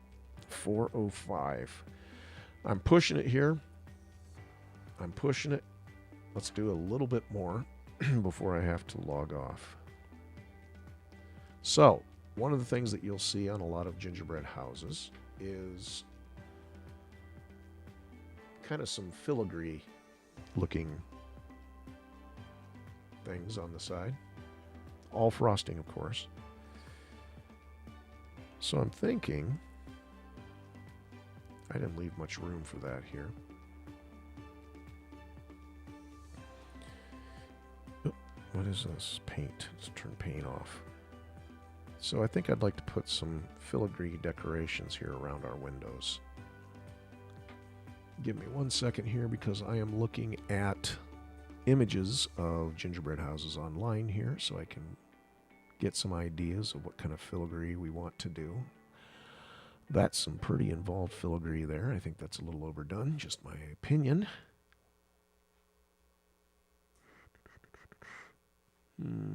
Wow. Some of this filigree is pretty fancy. Well, let me show you the concept. And then, of course, you can do it however you want. So we're going to switch back to our mask tool. I am going to up the mesh here because I want a nice tight wireframe. You can always drop the mesh resolution later. And I think we'll turn symmetry on. So what I do on one side will show up on the other side too. Say if I do that, it shows up on both sides. And then I'm going to turn on lazy rope stabilizer. And what this does is this helps me create, nice, smooth curves. Like that. All right. If I were to do that without the stabilizer turned on, I'm not saying that they wouldn't look good, but they won't look as good. You can see they're kind of sketchy there along the edges. It's kind of rough. All right, but if we turn our lazy rope stabilizer on, I usually do it right around, I don't know, sometimes when it works. Hello? There we go. Somewhere between 40 and 50 is usually the setting that I use. And you can either, it depends on how you work visually. If you want to work from unmasked to masked, then you can do so. If you want to go the opposite direction,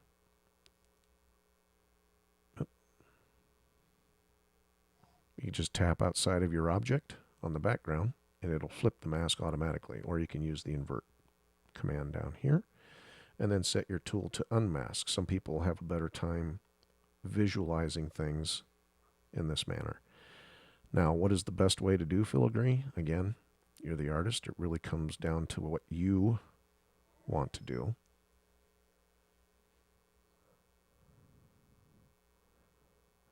Let's see. Let's do something that looks like this.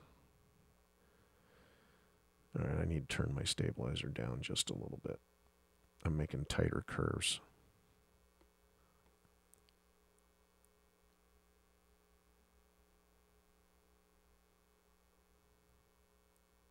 And maybe we come off this direction here. All right, we got the same thing on both sides. I'm not really a fan of that, so let's just get rid of that one. That was more for demonstration purposes anyway.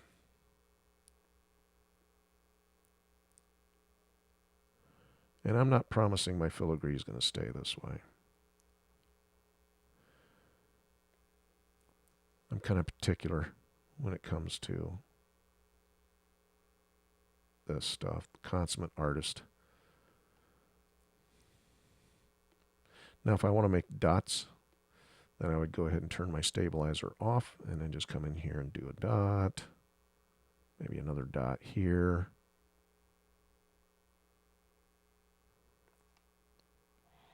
Maybe some dots down here. And again, I've got symmetry turned on, so it's doing the same thing on the other side, which is really great. Let's turn stabilizer back on. And come down the side of my window here. Oh, I want to come up from the bottom, thinner to wider.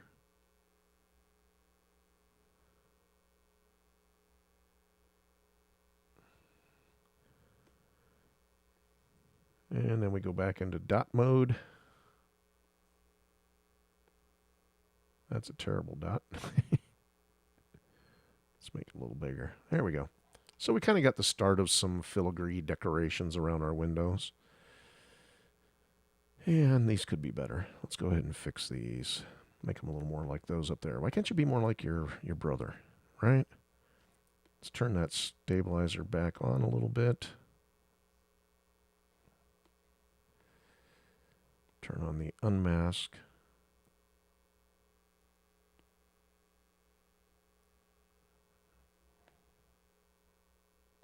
Don't be afraid to do it over and over until you get it just the way you like it. Nobody's judging anybody here. I mean, I'm judging myself, but that's just me. Turn that stabilizer back off. I'm going to do a couple more dots here. Whoop, not there. All right, so we got a little bit of filigree going around our window on the front. And now, again, I'm going to grab my mask tool and just tap the background, flip the mask. All right. Is Nomad worth it? I think so. Is this, I don't know. Are you enjoying what you're seeing here? I would probably ask you the same question. Go back to your mask extraction tool and just like that, pin it open so you can move your model around and take a look.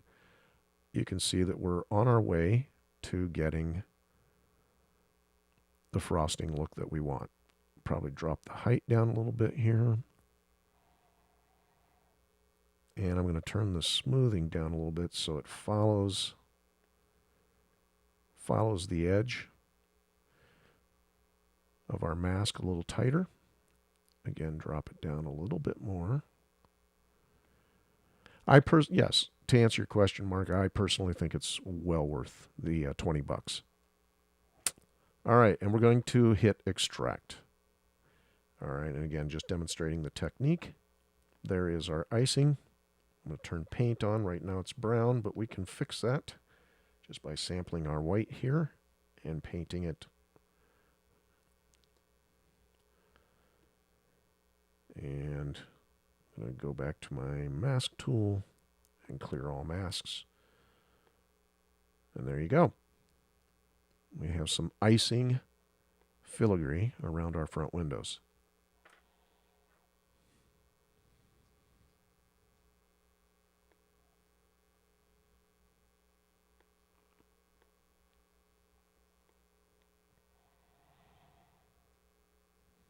Okay. All right. So probably do something like that on the back. We don't have as much. We don't have as much room. Switch back into matte cap mode. Turn off our paint. And I don't want mask selection. I just want mask. Symmetry is turned on. Yep. And I like working in reverse. I don't know why. I just like the reveal rather than drawing. I think I can see the edges and the thickness better. So, whoops. So that's what we're going to... Need to turn that stabilizer on. Help me out a little bit. If you can't draw a straight line like I struggle with sometimes, that stabilizer is your best friend.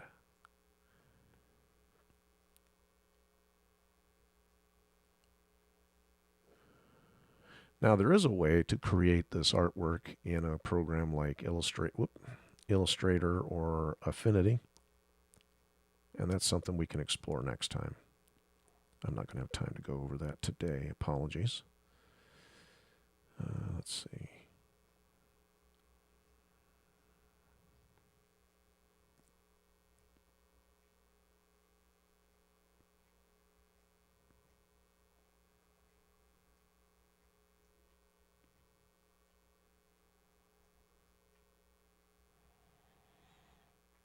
Okay, I'm going to turn off the stabilizer so we can draw some dots.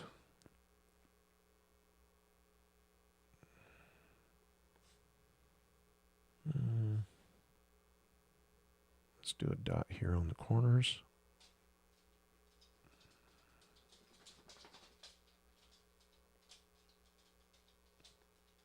Oh. I use two hands to zoom in and out. Whoop. Sometimes that makes me wind up painting things where I don't want them to be painted.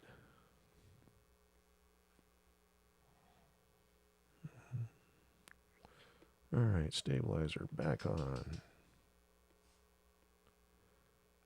Gonna come from the top down. Whoa, it's a little close to our window over there. All right, now we need to turn symmetry off because our windows are not perfectly symmetrical. In fact, that's, yeah, we're gonna have to redo that one too.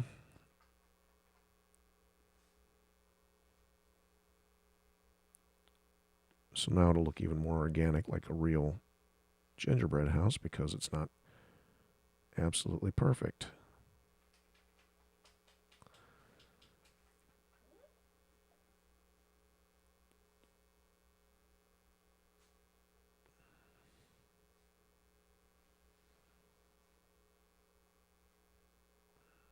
Let's go back, turn that stabilizer off.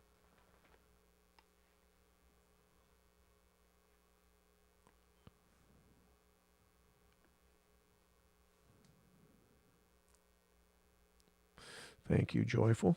Appreciate it. All right, and again, we need to redo these guys here.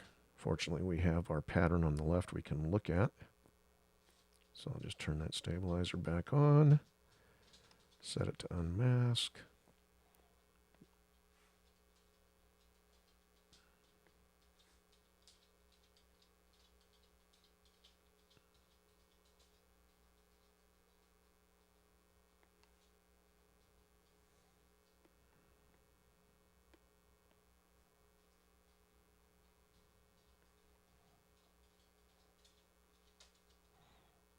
I like making dots. They're easy. Oop, maybe not. What tool are you using? This is Nomad Sculpt, running on an iPad Pro. All right, let's go ahead and flip that mask. And as we did before, we'll use our mask extraction technique. And hit extract. Switch into paint mode. And use my sample tool to grab our white color and then paint it white. Oh, I did it again. Grab our mask tool, clear the mask. There we go. Okay. So now I've seen roofs that have kind of this scalloped that kind of have this scalloped pattern on it. I kind of like the idea of that. So that's probably where I'll go with that. We're going to do a gumdrop fence, I think, along the edges and around the back. I was thinking maybe some candy canes, some twisted candy canes along the corners of the house. Again, I'm just spitballing here. And we should probably save. Now, one thing I've been thinking about as I've been doing this is how do we do a chimney? Now, we don't need to do a chimney, but I kind of been thinking. You remember on our train engine? Let me pull this out for you real quick. This front cow catcher, we did a snap fit connector, engineered a snap fit connector, so we just plug it in when it was done printing. And I'm kind of thinking maybe to go along those same lines, either that or assess what an angled roof, an angled chimney, how much support it would need. So if it starts here and then like comes down here, then when we flatten this out to print, it's going to be at a pretty extreme angle. I don't know that necessarily be bad. Again, as much as we want to eliminate the need for supports, but it's not always practical. So sometimes you just have to accept that there's going to be some supports. Again, if you go to the video on my profile, that's what this video is all about, is allaying your fears, excuse me, when it comes to removing supports, because there will be a few of them. But in the end, it's worth it because, the final product is again, if you didn't see it before, this guy. Whoop, through the roof. The roof goes on top. So, you deal with the supports in the right way, and you get something that you can be proud of. So, all right. Well, I think I'm drawing to the close of my stream here because my dogs are whining, which means they need to go O-U-T. And yes, I have to spell it because if I say it, I'm in trouble. And we'll be going O-U-T a lot sooner. So I have to sort out the chimney. Again, for those of you who saw me do the spiral, maybe what I can do real quick is we can explore the concept of doing a candy cane. Let me think for a minute if that's something I can do in a hurry.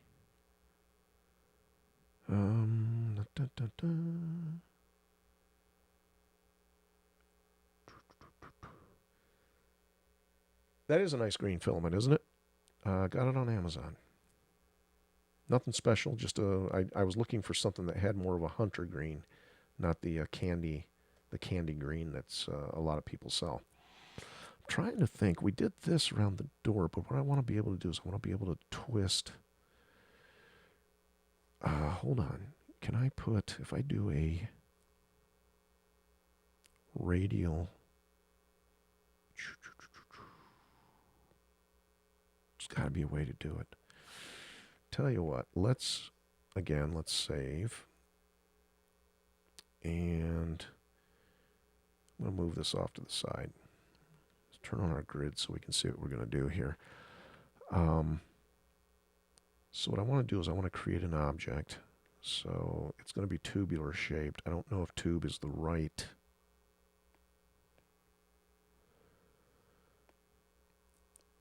mechanism to use. So there's our tube. Now I can twist this tube with the twist feature here. What we want to do, though, is we want to be able to color and then twist and create some relief like we did with this guy. If you all were here for that, that was an exploration in using the gizmo and blurring your mask to define the area that that the twisting function would affect.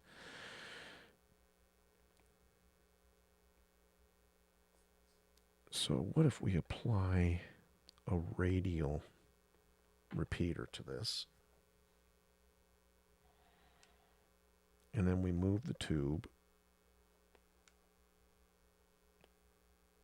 Oh, that's right. It repeats off a center. All right, let's bring this closer together.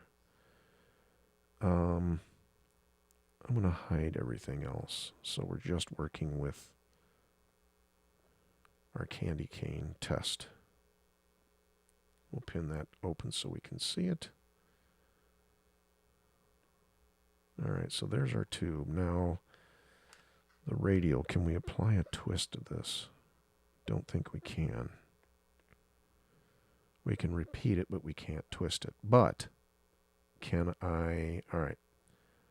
Sorry, the wheels are turning right now. Let me turn snap off because we don't need that. All right, where did... Hello? We went back in time unintentionally there, sorry.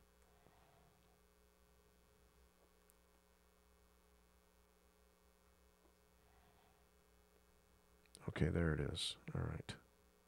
Thought we'd lost it for some reason. Let's bring these together. I'm going to do the radial repeater. I'm going to do 4 because I think that's what we want. Let's bring these to the center like this. All right, so we've got 4 individual tubes. And then we'll color each one of these tubes. Now, see, if I do that, we lose. Well, let's just try it. I'm going to up the topology a little bit, and we'll validate it. I'm going to validate the radial repeater. I'm going to keep instances.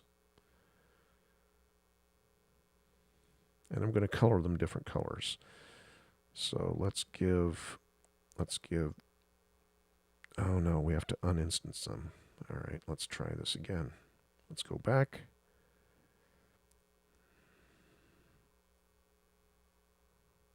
All right, so we want to validate that.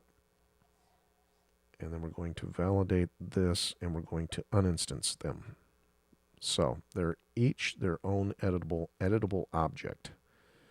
And we can color them individual colors. So I'm going to give that one the red, and we'll give this one the red.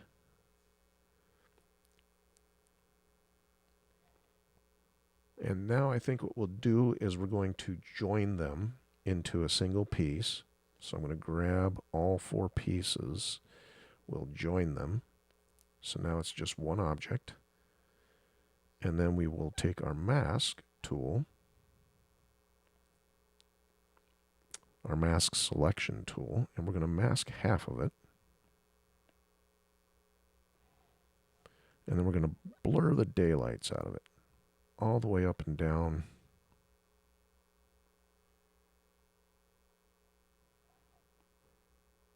And then we'll grab our gizmo, and we'll say twist. Okay, that's kind of the direction we want to go.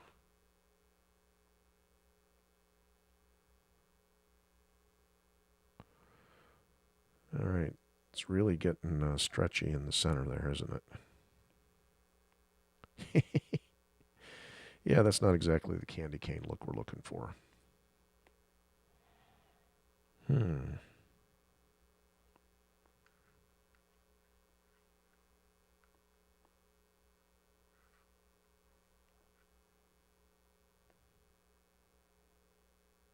See, we can create the geometry. The trick is the coloring.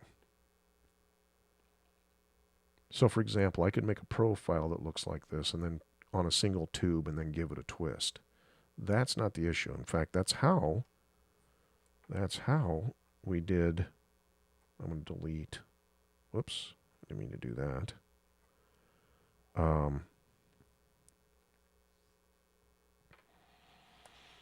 That's how we did the.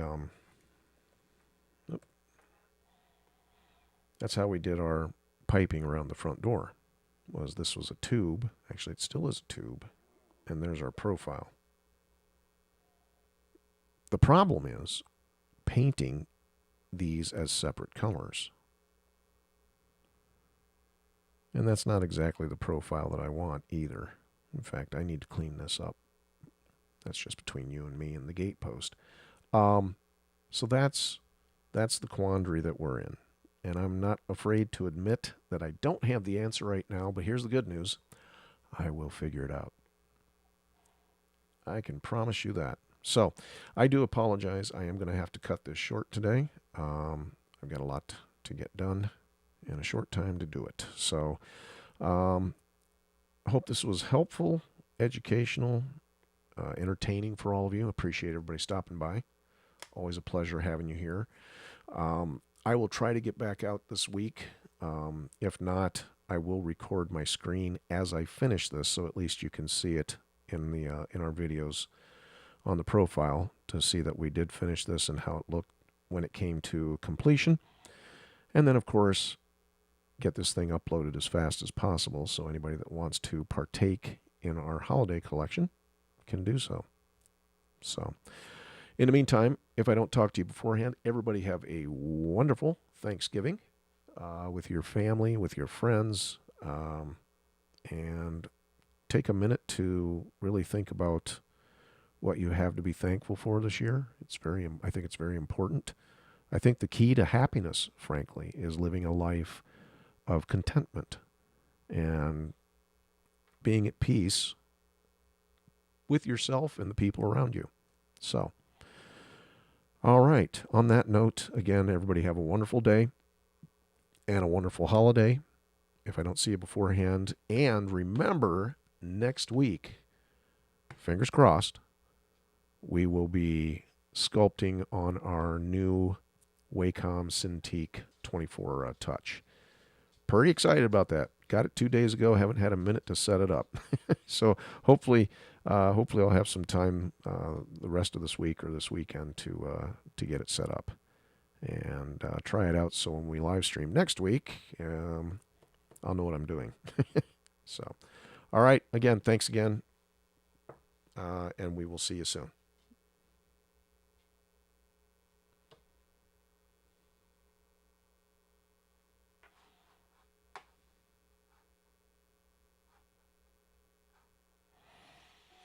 Does that thing work? It works, yep.